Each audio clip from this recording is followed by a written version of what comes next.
Kuna sababu nyingi beki wa kimataifa kutoka Ivory Coast huyu Ismael Olivier Toure kuhusishwa na wekundu wa Msimbazi Simba wanaofundishwa na kocha Steve Barker, raia wa Afrika ya Kusini.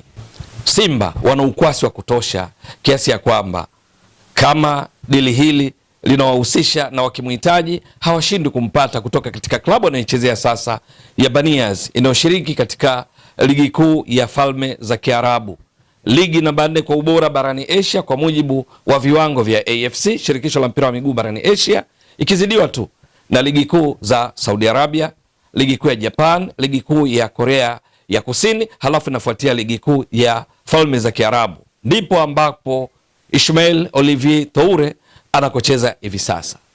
Mbali na sababu za ukwasi wa kifedha, maana timu kama haina uchumi mzuri, ni nadra, ni ngumu kuweza kumleta mchezaji kutoka Falme za Kiarabu kuja kucheza katika ligi kuu Tanzania bara. Lakini sababu nyingine ni mahusiano baina ya mchezaji huyu Ismael Olivier Toure na kocha Steve Barker ambaye alifanya naye kazi katika msimu uliopita 2024-2025 wakiwa pamoja katika klabu ya Stellenbosch kule nchini Afrika ya Kusini. Lakini sababu ya tatu ni ukweli kwamba huyu ni beki aliyethibitisha ubora katika nafasi ya beki wakati.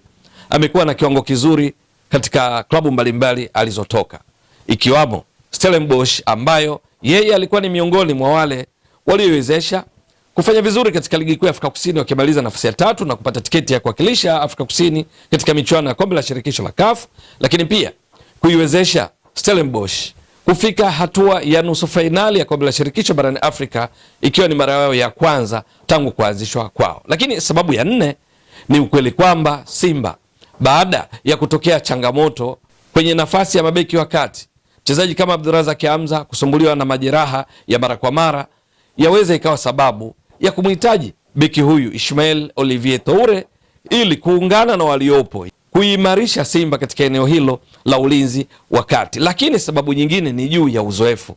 Ameshashiriki michuano ya CAF na hasa kombe la shirikisho kwa ngazi ya juu mpaka kufika hatua ya nusu fainali. Lakini pia kushiriki katika ligi kuu ya Afrika Kusini kunamfanya Olivier Ismael Toure kuwa na kila sababu ya kuhusishwa na usajili katika kipindi cha dirisha dogo ndani ya wekundu wa Msimbazi Simba. Iko vipi huyu Ismael Olivier Toure?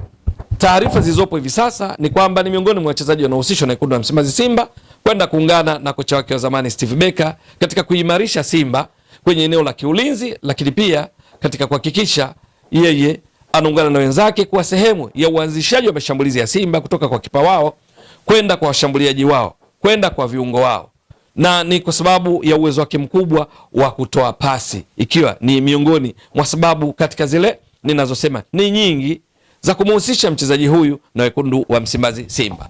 Umri wake ni miaka 28. Alizaliwa Disemba 31 mwaka 1997. Urefu wake ni futi 6. Lakini pia guu lake lenye nguvu zaidi ni la kulia. Akienda kuungana na wenzake pale Simba, ana uwezo wa kuimarisha eneo la kiulinzi la Simba endapo tu kwa sharti atadumisha kile ambacho ameshakionyesha katika klabu mbalimbali alizozichezea kabla ya kuifikia klabu ya Banias anayochezea sasa kule Falme za Kiarabu. Nafasi yake uwanjani ni beki wakati ambaye pia panapobidi anaweza kucheza make ni central defender, lakini anaweza kucheza kama kiungo wa ukabaji pindi kocha akiamua kumtumia katika eneo hilo, kwa sababu ni majukumu ambayo anaweza kuyatumikia vyema. Lakini pia panapobidi kutumika kama beki wa kulia, sawa, anaweza, ingawa yeye ni mzuri zaidi katika kutumikia jukumu la beki wa kati, ambapo silaha yake mojawapo ni pamoja na umbile lake refu na umadhubuti wa kupigania mipira 50 kwa 50, kiasi ya kwamba wakati mwingine huipa timu anayochezea nguvu katika mipira ya kutenga kwenda kupigania mipira ya vichwa. Huyu Ismael Olivier Toure. Sasa uzoefu wake unakuja vipi? Ni kwamba msimu uliopita kwa mfano katika ligi kuu ya Afrika Kusini PSL, huyu mwamba katika mechi 28 ambazo timu za Afrika Kusini kwa ligi kuu ya Afrika Kusini zilicheza, ikiwamo klabu yake aliyokuwa akichezea Stellenbosch wakiwa na kocha Steve Barker, yeye alicheza mechi 23.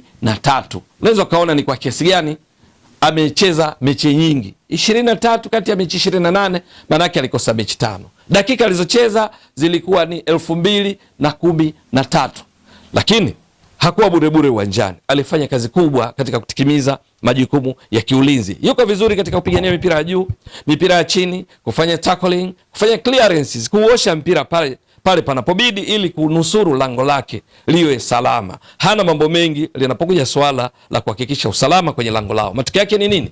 Kwenye vipimo vya kiulinzi kama tackling alifanya vizuri sana, kwa sababu alicheza mipira kwa mafanikio kwa kuingia uvunguni kwa wapinzani bila kusababisha madhara kwa timu yake, kwa maana ya kusababisha faulo mara 30 kwa mafanikio. Lakini kuna kitu kinaitwa interception, kuingilia mpira kwa wapinzani na kufanikiwa kuucheza mara 18. Lakini pia hii clearances, kuosha mpira, kuubutua kutoka katika eneo hatarishi, alifanya mara 129. Unaweza kuona ni kwa idadi kubwa namna anavyojituma katika kuhakikisha analihami lango lake. Lakini ni katika msimu ambao Stellenbosch walikwenda mpaka nusu fainali ya kombe la shirikisho barani Afrika. Tunafahamu vizuri walikuja kutolewa na wekundu wa Msimbazi Simba iliyokuwa ikinolewa na kocha Fadlu Davids. New Amani Complex visiwani Zanzibar, Stellenbosch walifungwa 1-0. Kule Afrika Kusini mechi iliisha 0-0. Mechi 6 za hatua ya makundi, 2 za robo fainali, 2 za nusu fainali. Jumla Stellenbosch walicheza mechi 10, yeye alicheza mechi 8 kati ya hizo 10. Kwenye mechi 8 alicheza dakika zote za mechi 8 ambazo ni dakika 720. Hakuwa burebure katika michuano hii. Yeye alichangia mno kuwa miongoni mwa wale walioifanya Stellenbosch ifanye maajabu, kwamba ilitoka kupanda ligi kuu ya Afrika Kusini ikamaliza nafasi ya 3, halafu haikutosha kwenye michuano ya CAF, ikishiriki kwa mara ya kwanza ikafika nusu fainali. Ni kwa sababu pia ya uimara wake katika eneo la kiulinzi, kwa sababu kwenye mechi hizi 8 alifanya majukumu ya kiulinzi, tunasema defensive actions. Kwa ujumla wake alifanya hizo defensive actions, matendo ya kiulinzi mara 12. Hapa inahusisha interceptions, clearances na tackling mara 12. Lakini alipora mipira, alirejesha mipira kutoka katika himaya ya upinzani kurejea katika timu yake mara 14. Lakini vile vile alifanya blocking, kuzuia mipira ambayo wapinzani walipiga ikilenga shabaha kwamba ingeachwa ingeenda wavuni pengine. Alifanya blockings mara 3, kuonyesha namna gani huyu Ismael Olivier Toure anapokuwa kwenye kiwango chake bora anakuwa muhimu sana kwa timu. Hata sasa katika ligi kuu ya UAE na klabu yake ya Banias chini ya kocha Daniel Isaila amecheza mechi 5 kati ya 12, ambapo katika mechi hizi amefanya majukumu ya kiulinzi, tackling 7 kwa mafanikio, amefanya interceptions, amefanya mara 5, lakini vile vile amefanya clearances mara 29. Ametekeleza wajibu wake wa kiulinzi pale alipopangwa. Bahati mbaya tu kwa timu yake ya Banias, mwenendo sio mzuri. Kati ya timu 14 inashika nafasi ya 14 kwa sababu mechi 12 ilizocheza imevuna pointi 7, lakini kwenye mabao imefunga 9, imeruhusu mabao 24, na ndio maana iko mkiani, ambayo hii inaweza ikawa sababu pia ya kumfanya beki wa kimataifa wa Ivory Coast huyu Ismael Olivier Toure kuweza kushawishika kirahisi anapoletewa mradi, project nzuri ya klabu kama wekundu wa Msimbazi Simba, ambayo inashiriki ligi ya mabingwa barani Afrika hatua ya makundi. Tayari imeshacheza mechi 2, bado mechi 4, inawania ubingwa wa ligi kuu Tanzania bara, ligi namba 5 kwa ubora barani Afrika. Simba ni miongoni mwa klabu 10 bora barani Afrika, na kwa sababu ina ukwasi wa kifedha, na kwa sababu ina mipango mizuri, ina wachezaji wengi wazuri, ina kocha ambaye ameshawahi kumuongoza kwa mafanikio katika klabu ya Stellenbosch, ni rahisi kushawishika, ni rahisi kuhusishwa na wekundu wa Msimbazi Simba. Ikumbukwe Stellenbosch miongoni mwa maajabu aliyofanya katika ligi kuu ya Afrika Kusini, au tuseme katika mpira wa miguu Afrika Kusini, ni kwamba ilikuwa timu inachukuliwa poa, lakini ikatoa ubingwa wa kombe la Carling 2023. Ni katika kikosi ambacho huyu Ismael Olivier Toure alikuwamo. Waliifunga TS Galaxy kwa mikwaju ya penalty.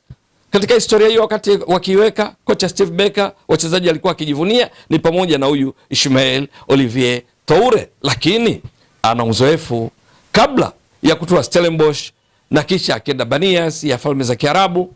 alikuwepo pia katika klabu ya Marumo Gallants ambayo ilishiriki michuano ya kombe la shirikisho barani Afrika msimu 2022-2023 na kufika nusu fainali, walitolewa na Yanga ya Tanzania. Kwa hiyo ana uzoefu wa kutosha, na tena kucheza dhidi ya majanti wa Tanzania, Simba, Yanga ni added advantage, ni faida nyingine juu ya uzoefu wake wa kucheza na timu kubwa za Tanzania. Lakini ameshawahi kupita pia katika klabu za ASEC Mimosas ya kule kwao nchini Ivory Coast, ashawahi kupita katika klabu ya AFAD Plateau ya kule kwao nchini Ivory Coast. Kwa hiyo ni mzoefu ambaye kwa ujumla tu ni aina wachezaji ambao wala haishangaze kuhusishwa na wekundu wa Msimbazi Simba. Kiwa katika klabu ya Stellenbosch, panga pangua, anapokuwa fit, kocha Steve Barker alikuwa akimpanga miongoni mwa mabeki wake wakati alikuwa yeye anacheza na Thabo Moloisane, beki 4 na beki 5,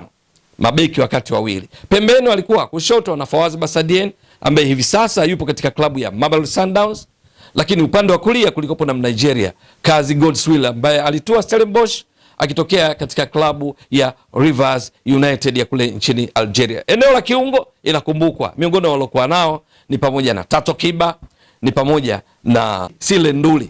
Walikuwa na kikosi imara sana, mbele wakiwepo kina Ashley Kupido. Sasa alikuwa ni miongoni mwa wachezaji muhimu wa kocha Steve Barker wakati wakifanya maajabu mengine katika safari yao kufika nusu finali. Robo finali waliokuwa mabingwa watetezi wa kombe la shirikisho msimu uliopita 2025 Zamalek ya Misri. Kule Afrika Kusini mechi ilisha bila. Miongoni mwa waliong'ara sana katika mechi hiyo ni pamoja na yeye. Aliyeongoza kwa ufanisi alikuwa ni beki Hossam Abdelmajid wa timu ya taifa ya Misri iliyotoka kushiriki michuano ya AFCON kwa kutolewa na Senegal.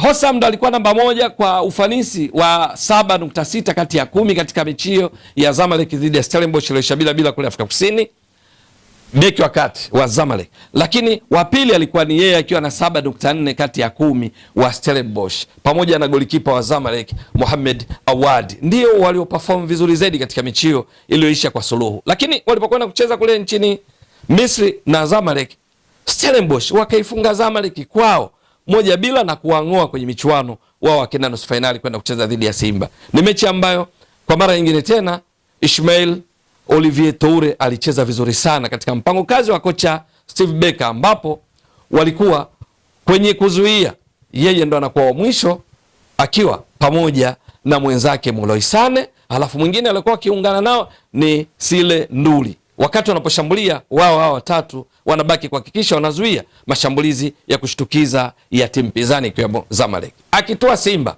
nini kitakachotokea? Kwanza anaweza kumshawishi kocha Steve Barker akirejea kile kiwango alichomshawishi wakiwa Stellenbosch ili kupata namba kikosini, na hivyo kuifanya Simba iwe imara zaidi ikiwa na umbile mnara la kwake la around 46. Uwezo wake mwingine katika kuanzisha mipira, Simba ina mfumo huo kwamba uanzishaji wa mipira build-ups zinaanzia kwa kipa wao Musa Kamara, Yakub Suleiman kwa mabeki wake wakati, ili mpira upite kwenye njia kabla ya kwenda kwenye eneo la ushambuliaji kule kwenye attacking na finishing na kumalizia. Sasa yeye ni mzuri katika eneo hili. Matokeo yake akitua kwa vyovyote vile atakuwa ameongeza kitu, na hasa katika eneo lingine la kuzuia ili Simba iwe imara zaidi kwenye kupambania mipira ya juu dhidi ya wapinzani kutokana na umbile lake na uzoefu wake. Lakini pamoja na uzuri wake wote huo, changamoto hazikosekani. Akitua Simba ni dhahiri kwamba kutatokea ushindani wa nafasi ambao usipoongozwa vizuri na benchi la ufundi chini ya Steve Barker inaweza kuwa na matokeo hasi. Ni kwa sababu eneo la mabeki wakati kama nilivyotoka kueleza awali, kuna wachezaji kadhaa. Yupo Abdulrazak Hamza, akipona yuko fiti, anawania nafasi hii, ni mzoefu na ameshaonyesha ubora katika kikosi cha wekundu wa Msimbazi Simba tangu ajiunge kutoka katika ligi kuu ya Afrika Kusini. Ni eneo ambalo yupo Rushan De Rock, yupo Shamu Karabu, yupo Wilson Nangu, lakini pia yupo kijana mwingine Masinde. Nani atumike, nani abaki nje? Namna gani ya kuongoza upangaji wa nani anze nani awe nje inaweza ikawa na matokeo hasi isipoangaliwa vizuri, lakini ushindani wa siku zote una afya kwa timu.